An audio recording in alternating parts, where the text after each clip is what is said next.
ಆತ್ಮೀಯ ರೈತ ಬಾಂಧವರೆಲ್ಲರಿಗೂ ನಮಸ್ಕಾರ. ವಿಶುದ್ಧ ಆಗ್ರೋ ಇಂಡಸ್ಟ್ರೀಸ್ ಕುಂದಾಪುರ ನಾವು ಫಿಶ್ ಬೇಸ್ಡ್ ಫರ್ಟಿಲೈಸರ್ನ ಮ್ಯಾನುಫ್ಯಾಕ್ಚರ್ ಮಾಡ್ತಾ ಇದ್ದೇವೆ. ಹಾಗೂ Vishuddha agri business private limited Kundapura ನಾವು ಸೊಸೈಟಿಗಳಿಗೆ ಸಪ್ಲೈ ಮಾಡುವ ಮುಖಾಂತರ ರೈತರುಗಳಿಗೆ ತಲುಪಿಸುವಂಥ ಕೆಲಸವನ್ನು ಮಾಡ್ತಾ ಇದ್ದೇವೆ. ಇವತ್ತೊಂದು ದಿನ ನಾನು ನಮ್ಮ Vishuddha agri business private limited YouTube ಚಾನಲಲ್ಲಿ ನೀವು ತುಂಬ ವೀಡಿಯೋಸ್ಗಳನ್ನ ನೋಡಿರ್ತೀರ. ರೈತರು ನಮ್ಮ ಗೊಬ್ಬರವನ್ನು ಬಳಕೆ ಮಾಡಿಕೊಂಡು ಅದರ ಅಭಿಪ್ರಾಯವನ್ನು ಹಂಚ್ಕೊಂಡಿರುವಂಥ ವಿಡಿಯೋಗಳು. ಯಾರೆಲ್ಲ ನೋಡಿಲ್ಲ ದಯವಿಟ್ಟು ನೋಡಿ, ಹಾಗೂ ಸಬ್ಸ್ಕ್ರೈಬ್ ಕೂಡ ಮಾಡ್ಕೊಳ್ಳಿ. ಸೊ ನಮ್ಮಲ್ಲಿ ಆ್ಯಕ್ಚುಲಿ 5 ಥರದ ಗೊಬ್ಬರವನ್ನು ನಾವು ತಯಾರು ಮಾಡ್ತಾ ಇರ್ತೇವೆ.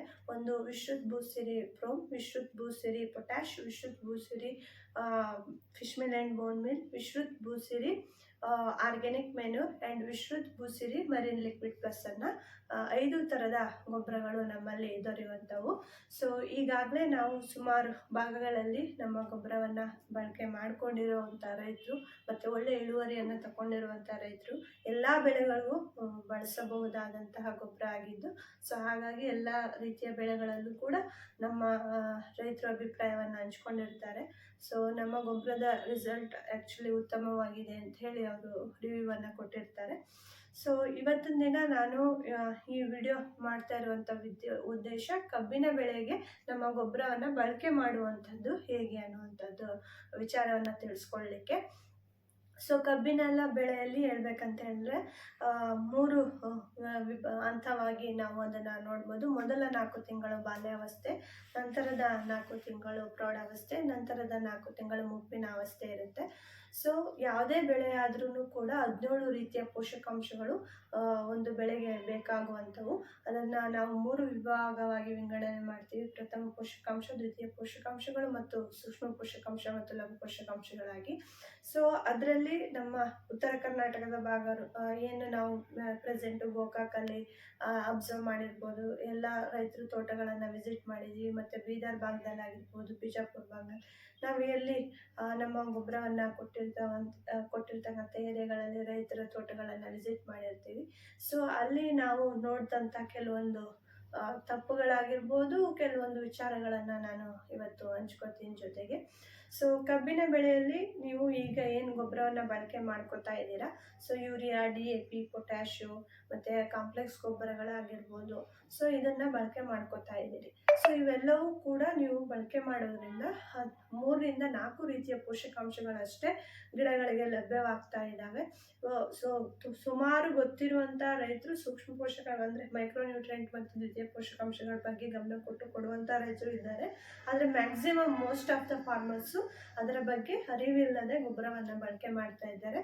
ಸೊ ಹಾಗಾಗಿ ನಮ್ಮ ವಿಶುದ್ಧ ಭೂಸಿರಿ ಮೀನಿನ ಮೂಲವನ್ನು ಹೊಂದಿರುವಂಥ ಗೊಬ್ಬರದಲ್ಲಿ ಎಲ್ಲ ರೀತಿಯ ಅಂದರೆ 90 ರೀತಿಯ ಪೋಷಕಾಂಶಗಳು ನ್ಯಾಚುರಲ್ ಆಗಿ ಸಿಗೋದ್ರಿಂದ ನೀವು ಉತ್ತಮವಾದಂಥ ರಿಸಲ್ಟನ್ನು ಪಡ್ಕೊಳ್ಬೋದಾಗಿದೆ. ಸೊ ಕಬ್ಬಿನಲ್ಲಿ ಈಗ ನಾನೇನು 3 ಹಂತದಲ್ಲಿ ಹೇಳಿದೆ. ನೀವು ಹೊಸದಾಗಿ ಕಬ್ಬನ್ನು ಹಚ್ತಾ ಇದ್ದೀರಾ ಅಂತೇಳಿ ಕೆಲವೊಬ್ರು ಕಬ್ಬನ ಬೀಜವನ್ನು ತುಳಿದು ಮಾಡೋರಿದ್ದೀರಿ, ಕೆಲವರು ನನ್ನ ಕಡೆ ಹಾಗೆ ಅಂತೀರಿ, ಸಸಿ ಅಂತೀರಿ ಅಥವಾ ತರು ಅಂತೀರಿ ನಿಮ್ಮ ಗೋಕಾಕ್ ಭಾಗದಲ್ಲಿ.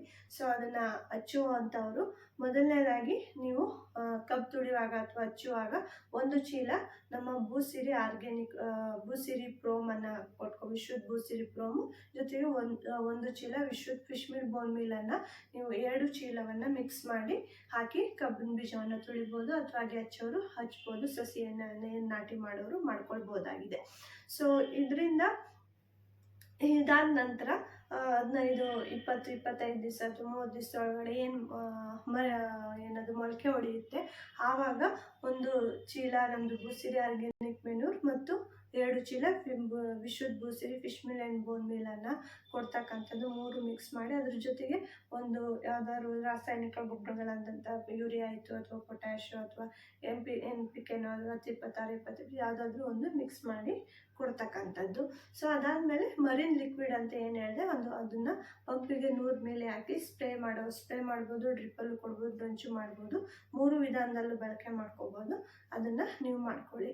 ಸೊ ಇದೇ ರೀತಿ ಪ್ರತಿ ತಿಂಗಳು 5 ತಿಂಗಳವರೆಗೂ ಕೂಡ 3 ಚೀಲವನ್ನು ನಮ್ಮ ವಿಶುದ್ಧ ಭೂಸಿರಿ ಗೊಬ್ಬರಗಳನ್ನು 3 ಚೀಲವನ್ನು ಬಳಕೆ ಮಾಡ್ಕೋತಾ ಹೋಗಿ ಪ್ರತಿ ತಿಂಗಳು 2 ಬಾಟಲ್ ಲಿಕ್ವಿಡನ್ನು ಬಳಕೆ ಮಾಡ್ಕೋತಾ ಹೋಗಿ. ಇದರಿಂದ ನೀವು ಉತ್ತಮವಾದ ಫಲಿತಾಂಶ ಫಲಿತಾಂಶವನ್ನು ಕಾಣ್ಬೋದಾಗಿದೆ.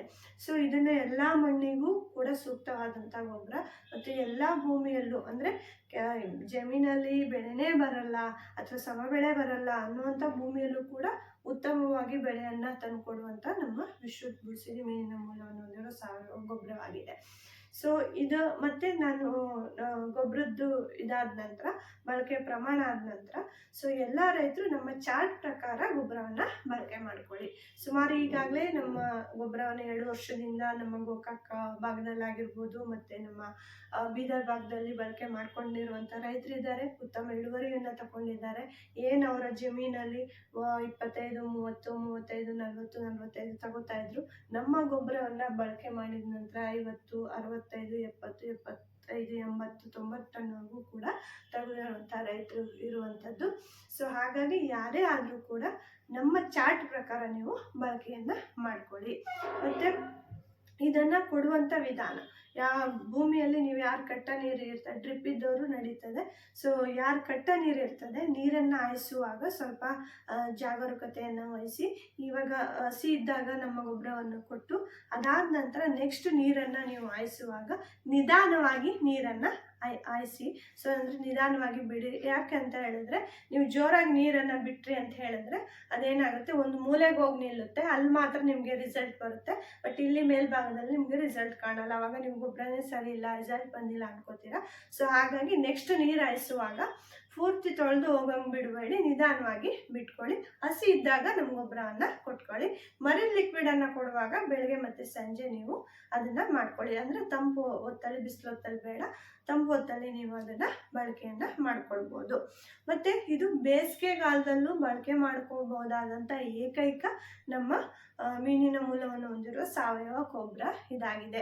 ಸೊ ನೀವು ಅನ್ಕೋಬೋದು, ಜನರಲಿ ಯಾರೆಲ್ಲ ನೀರಿದೆ ಅವ್ರು ಬಳಕೆ ಮಾಡ್ಕೋತೀರ, ನೀರು ಚೆನ್ನಾಗಿದ್ದವರಿದೆ, ಒಂದೊಂದು ಏರಿಯಾದಲ್ಲಿ ನೀರು ಅಂದರೆ ಡಿಪೆಂಡಿಂಗ್ ಅಪಾನ್ ಏರಿಯಾ ನೀರು ಶಾರ್ಟೇಜ್ ಇರುತ್ತೆ.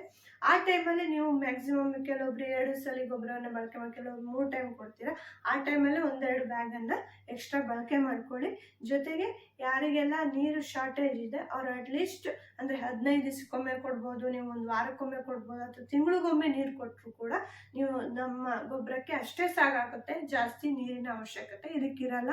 ಸೊ ಬೇಸಿಗೆ ಟೈಮಲ್ಲೂ ಕೂಡ ನೀವು ಯಾವುದೇ ಭಯ ಇಲ್ಲದೆ ನೀವು ಈ ಗೊಬ್ಬರವನ್ನು ಬಳಕೆ ಮಾಡ್ಕೋಬೋದಾಗಿದೆ. ಜೊತೆಗೆ ನಮ್ಮ ಇದು ಬೇಕಾದ್ರೆ ಎಕ್ಸಾಂಪಲ್ ಕೊಡೋದಾದರೆ, ನಿಮಗೆ ಬೀದರ್ ಭಾಗದಲ್ಲಿ ಒಂದು ನಮ್ಮ ಗೊಬ್ಬರವನ್ನು ಬಳಸಿದ ನಂತರ ಒಬ್ಬ ರೈತರ ಜಮೀನಲ್ಲಿ 10 ದಿವಸ TC ಸುಟ್ಟೋಗಿತ್ತು. ಗೋಕಾಕ್ ಭಾಗದಲ್ಲಿ ನೋಡೋದಕ್ಕಿಂತ ಆ್ಯಕ್ಚುಲಿ ಅಲ್ಲಿ ನಿಮಗೆ ಟೆಂಪ್ರೇಚರ್ ಹೆವಿ ಇರುತ್ತೆ. ಆದ್ರೂ ಕೂಡ 10 ದಿವಸ ಅವ್ರು ನೀರು ಕೊಡೋಕ್ಕಾಗಿಲ್ಲ.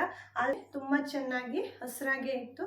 ಮತ್ತು ನಮ್ಮ ಗೊಬ್ಬರದಿಂದ ಯಾವುದೇ ರೀತಿಯಾದಂಥ ಸೈಡ್ ಎಫೆಕ್ಟ್ಗಳು ಇರೋದಿಲ್ಲ. ನಿಮಗೆ ಸುಡೋದಾಗಿರಲಿ, ಜಾಸ್ತಿ ಹಾಕೋದ್ರಿಂದ ಸುಡುತ್ತೆ. ಈಗ ರಾಸಾಯನಿಕ ಗೊಬ್ಬರಗಳು ಜಾಸ್ತಿ ಹಾಕಿದ್ರೆ ಸುಡುತ್ತೆ ಗಿಡ.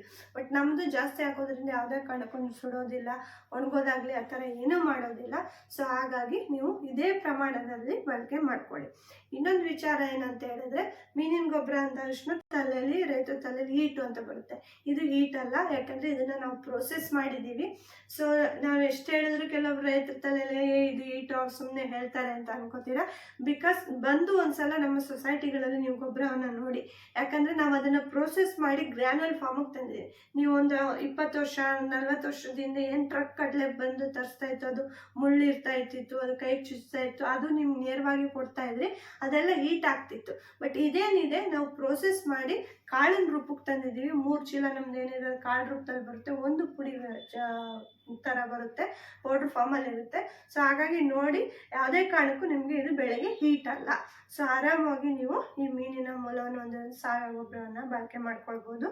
ಜೊತೆಗೆ ಹೆಚ್ಚಿನ ಇಳುವರಿಯನ್ನು ಕೂಡ ಪಡ್ಕೊಳ್ಬೋದು. ನೀವು ಏನು ಹೇಳಿದೆ ನಾನು, ನೀವು ಜನರಲಿ 2 ತಿಂಗಳಾದ್ಮೇಲೆ ನೀವು ಗೊಬ್ಬರ ಕೊಡೋಕ್ಕೆ ಶುರು ಮಾಡ್ತೀರಾ. ಬಟ್ ಮುಂಚೆ 30 ದಿವಸದೊಳಗಡೆನೆ ಯಾಕೆ ನಾವು ಗೊಬ್ಬರ ಕೊಡೋಕ್ಕೆ ಹೇಳ್ತೀವಿ ಅಂತ ಹೇಳಿದ್ರೆ, ಮರಿಗಳನ್ನು ನಾವು ಹೆಚ್ಚಿಗೆ ಒಡಿಸೋದ್ರಲ್ಲಿ ಸಹಾಯ ಮಾಡ್ಬೋದು. ಸೊ ಈಗ ನೀವು ಏನು 60 ದಿನ ಆದ್ಮೇಲೆ ಕೊಟ್ಟಿರ್ತೀರ, ಜನರಲ್ ನಿಮ್ಮ ಭಾಗದಲ್ಲಿ ಕೊಡ್ತೀರಾ, ಈ ಗೋಕಾಕ್ ಭಾಗದಲ್ಲಿ ನಾನು ಅಬ್ಸರ್ವ್ ಮಾಡಿದ್ರೆ ಹಂಗೆ ಕೊಡ್ತೀರಾ. ಆವಾಗ ಏನಾಗುತ್ತೆ ಅಂತ ಹೇಳಿದ್ರೆ, ಮ್ಯಾಕ್ಸಿಮಮ್ 10 ರಿಂದ 15 ಮರಿವರೆಗೂ ನೀವು ಪಡ್ಕೊಳ್ಬೋದಾಗಿದೆ. ಆಮೇಲೆ ಅಷ್ಟು ಸೈಜ್ ಕೂಡ ನೀವು ಬರಲಿಕ್ಕೆ ಅಂದರೆ ಸೈಜ್ ಬರುತ್ತೆ, ಅಷ್ಟು ನಾವು ಬಲಿಷ್ಠ ಆದಷ್ಟು ಸೈಜ್ ನಾವು ನೋಡ್ಲಿಕ್ಕೆ ಆಗಲ್ಲ. ಬಟ್ ನೀವೇನು 30 ದಿನದೊಳಗಡೆ ನಾವು ಕೊಡೋಕೆ ಹೇಳ್ತೀವಿ ಆ ಹಂತದಲ್ಲಿ ಕೊಟ್ಟರೆ ನಿಮಗೆ 15ರಿಂದ 25 ಮರಿವರೆಗೂ ಕೂಡ ಮರಿ ಹೊಡಿಸ್ಬೋದು. ಜೊತೆಗೆ ಬೇರುಗಳ ಬೆಳವಣಿಗೆ ಕೂಡ ಉತ್ತಮವಾದ ಬೇರುಗಳ ಬೆಳವಣಿಗೆ ಆಗುತ್ತೆ, ಮತ್ತು ಸೂಕ್ಷ್ಮಾಣು ಜೀವಿಗಳು ಹೆಚ್ಚಾಗುವಂಥದ್ದು ಮತ್ತು ಮಣ್ಣಿನ ಫಲವತ್ತತೆಯನ್ನು ಹೆಚ್ಚಾಗುವಲ್ಲಿ ಸಹಾಯ ಮಾಡ್ತದೆ. ಇದು ಯಾವುದೇ ರೀತಿ ನೀವು ಏನು ರಾಸಾಯನಿಕ ಕೊಡ್ತೀರಿ ಬೇಗ ಆವಾಗಿಂದ ಅವಾಗೆ ರಿಸಲ್ಟ್ ಕೊಟ್ಟು ಹಾರು ಹೋಗೋದು, ಅದ್ರ ಕೆಲಸ ನಿಧಾನ ಮಾಡೋದು, ಆ ಥರ ಏನೂ ಆಗಲ್ಲ. ಇದು ಕೂಡ ನಿಮಗೆ ಮೀನಿನ ಮೂಲವನ್ನು ಅಂದರೆ ಸಾವಯವ ಗೊಬ್ಬರ ಆಗಿರೋದ್ರಿಂದ 15-20 ದಿವಸದಲ್ಲಿ ನಿಮ್ಗೆ ರಿಸಲ್ಟ್ ಗೊತ್ತಾಗುತ್ತೆ. ಯಾವುದೇ ಕಾರಣಕ್ಕೂ ಸುಡಲ್ಲ, ಮತ್ತು ಹೆಚ್ಚಿನದಾಗಿ ಮರಿ ಸಂಖ್ಯೆ ಓಡಿಸುತ್ತೆ, ಉತ್ತಮವಾದ ಬೇರುಗಳ ಬೆಳವಣಿಗೆ ಆಗುತ್ತೆ. ಮತ್ತು ನೀವು ರಾಸಾಯನಿಕ ಹಾಕಿ ಮಣ್ಣನ್ನು ಹಾಳು ಮಾಡ್ಕೊಂಡಿದ್ದೀರಾ, ಇದರಿಂದ ನಿಮಗೆ ಮಣ್ಣಲ್ಲೇ ಫಲವತ್ತತೆ ಮಾಡಿಕೊಡುತ್ತೆ. ಇದು ಯಾರೆಲ್ಲ ನಿಮಗೆ ಇನ್ನೊಂದು ಹೇಳ್ಬೇಕಂದ್ರೆ ಸಗಣಿ ಗೊಬ್ಬರ ಸಿಗೋದಿಲ್ಲ ಆ ರೈತರು ಈ ಗೊಬ್ಬರವನ್ನ ಬಳಕೆ ಮಾಡ್ಕೊಳ್ಬಹುದು. ಇದನ್ನ ಸಗಣಿ ಗೊಬ್ಬರಕ್ಕೆ ಪರ್ಯಾಯ ಗೊಬ್ಬರನೇ ಅಂತ ಹೇಳಿ ನಾವು ಹೇಳ್ತೀವಿ. ಯಾಕಂದ್ರೆ ಸಗಣಿ ಗೊಬ್ಬರ ನೀವು ಯಾವಾಗ ಭೂಮಿಗೆ ಕೊಡ್ತೀರಿ ಅದನ್ನ ಕರ್ಗಿ ಬೆಳೆಗಳಿಗೆ ಕೊಡಲಿಕ್ಕೆ 6 ತಿಂಗಳು ವರ್ಷ ಬೇಕಾಗುತ್ತೆ.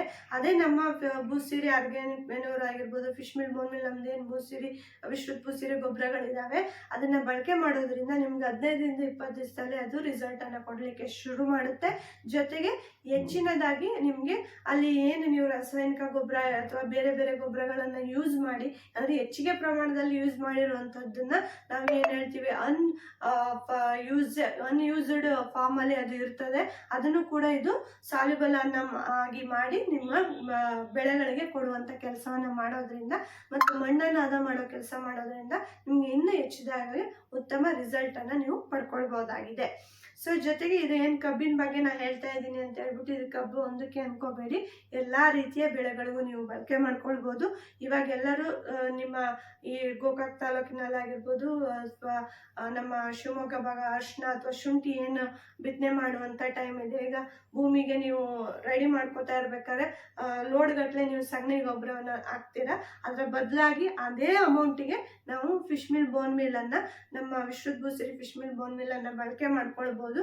ಇನ್ನು ಉತ್ತಮವಾದಂಥ ಫಲಿತಾಂಶವನ್ನು ನೀವು ಡೆಫಿನೆಟ್ಲಿ ಪಡ್ಕೊಳ್ಬೋದಾಗಿದೆ. ಸೊ ಜೊತೆಗೆ ನಿಮ್ಗೆ ಏನಾದರೂ ಮಾಹಿತಿ ಬೇಕು ಅಂತ ಹೇಳಿದ್ರೆ ಹೆಚ್ಚಿನ ಮಾಹಿತಿ ನಮ್ಮನ್ನು ಸಂಪರ್ಕ ಮಾಡ್ಬೋದು.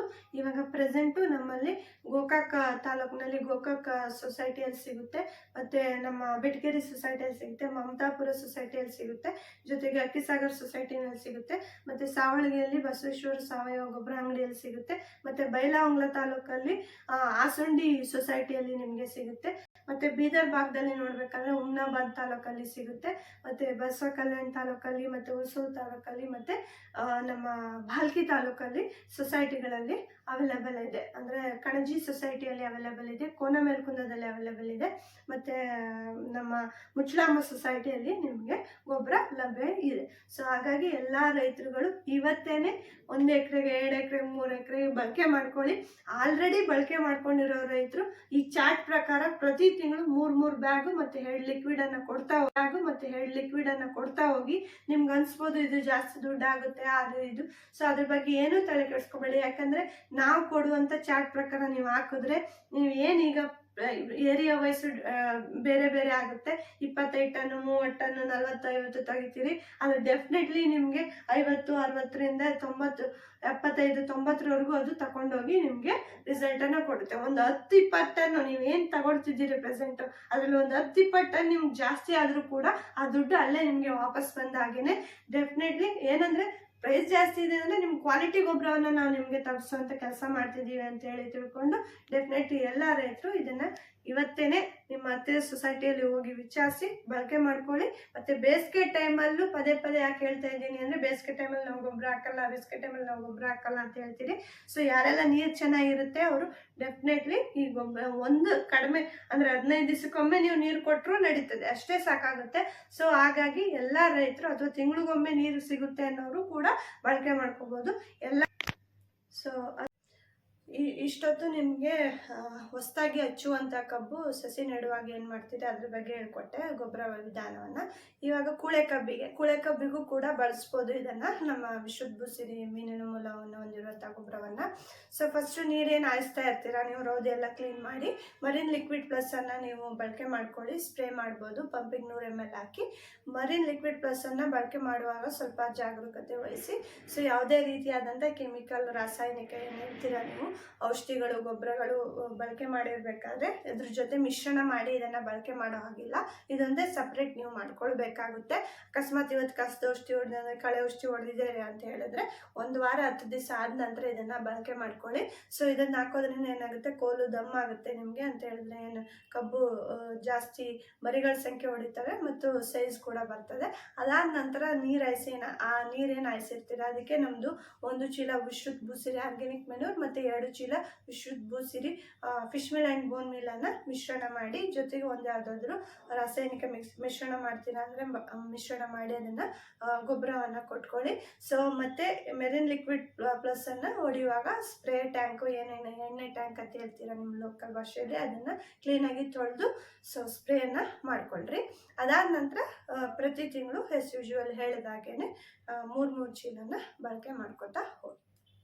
ಸೊ ಹತ್ತಿರ ಸೊಸೈಟಿಗಳಲ್ಲಿ ನೀವು ಪರ್ಚೇಸನ್ನು ಮಾಡ್ಬೋದಾಗಿ. ನಾನು ಏನು ಹೇಳಿದೆ, ಇಷ್ಟು ಸೊಸೈಟಿಯಲ್ಲಿ ಗೊಬ್ಬರ ಅವೈಲೇಬಲ್ ಇದೆ, ತಗೊಂಡು ಹಾಕ್ಕೊಳ್ಳಿ. ಮತ್ತು ಚಾರ್ಟ್ ಪ್ರಕಾರ ಮುಖ್ಯವಾಗಿ ಹಾಕ್ಕೊಳ್ಳಿ. ಮತ್ತು ಇನ್ನೊಂದು ಏನಂತ ಹೇಳಿದ್ರೆ, ಕೆಲವೊಬ್ರು ರೈತರು ತೋಟಗಳಲ್ಲಿ ವಿಸಿಟ್ ಮಾಡಿದಾಗ ಹೇಳ್ತಾರೆ ಮರಿ ಆಗುತ್ತೆ ಬಟ್ ಮರಿಗಳು ಸಾಯ್ತವೆ ಅಂತೇಳಿ. ಆ ಸಮಸ್ಯೆಯನ್ನು ಕೂಡ ನಮ್ಮ ವಿಶುದ್ಧ ಬುಸಿರಿ ಗೊಬ್ಬರಗಳಲ್ಲಿ ನಿವಾರಣೆ ಕೂಡ ಆಗುತ್ತೆ. ನೀವು ಡೆಫಿನೆಟ್ಲಿ ನಮ್ಮ ಗೊಬ್ಬರವನ್ನು ಬಳಕೆ ಮಾಡ್ಕೊಳ್ಳಿ, ಉತ್ತಮವಾದ ಇಳುವರಿ ಪಡ್ಕೊಳ್ಳಿ. ಮತ್ತು ಏನಾದರೂ ಹೆಚ್ಚಿನ ಮಾಹಿತಿ ಬೇಕಾಗಿದ್ದಲ್ಲಿ ನಮ್ಮನ್ನು ಸಂಪರ್ಕ ಮಾಡಿ, ನಮ್ಮ ನಂಬರ್ ಇರುತ್ತೆ. ಮತ್ತು ಹೆಚ್ಚು ಸಬ್ಸ್ಕ್ರೈಬ್ ಕೂಡ ಮಾಡ್ಕೊಳ್ಳಿ. ಎಲ್ಲ ವಿಡಿಯೋಗಳು ನಿಮಗೆ ಮಾಹಿತಿ ವಿಡಿಯೋಗಳು ಸಿಗ್ತಾ ಹೋಗ್ತವೆ. ಧನ್ಯವಾದ.